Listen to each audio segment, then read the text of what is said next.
Okay, guys, we are almost done with our fantasy unit in reading and in writing. And this afternoon, I just want to review some things that we've already talked about so that the expectations are very clear. You have this piece of paper from yesterday, and this is the left side, which is your writing checklist.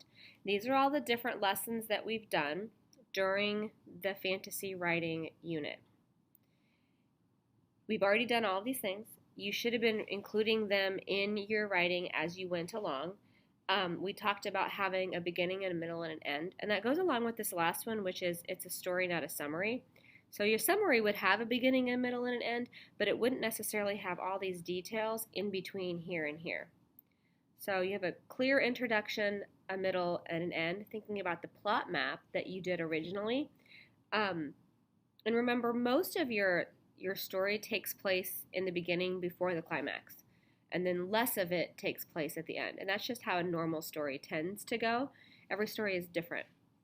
You also need to have a hero, a sidekick, and a villain. Some of you asked me before, well, can my sidekick be the hero? And the answer is sure, but then that's your hero, and then you need another sidekick. So you should have three main people in your story. It's okay if one of them gets more action than the other, because that's a true main character then, but you do need to have three of them featured prominently. I need to know where and when your story takes place. You remember, it's not really good enough to just tell me where it takes place and be done. It's more like describing it. Like how we started rules this morning, and immediately we know that it takes place near the ocean because she's talking about tides and waves and different birds that only live on a coastal city. Okay, so it should be clear with your details and just the things that you say outright. Dialogue, we spent a lot of time talking about dialogue, so you need to make sure that you do it in a way that you're comfortable with.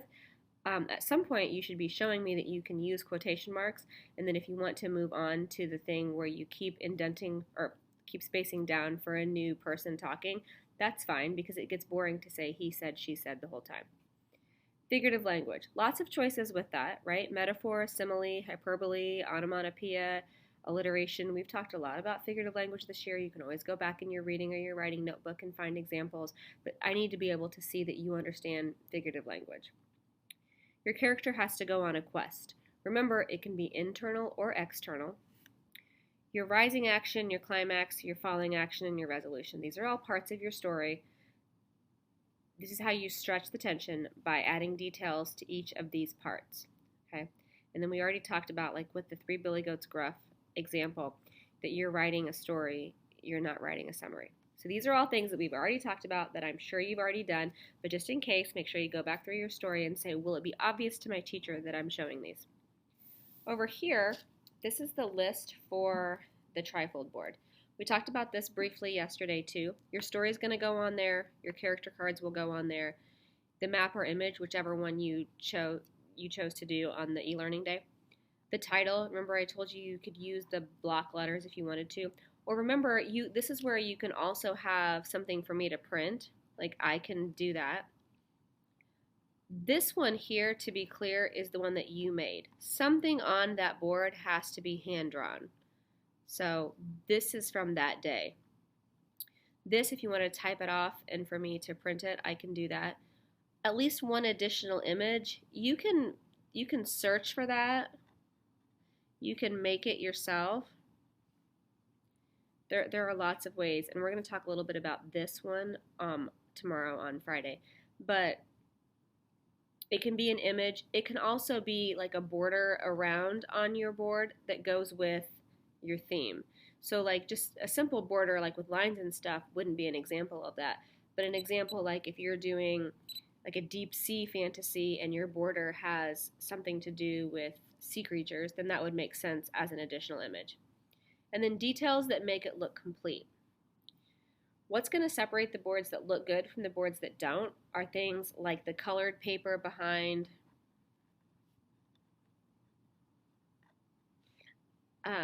giving your objects and things titles. We also talked about today how you could do a like cited, like where you got your images and things like that.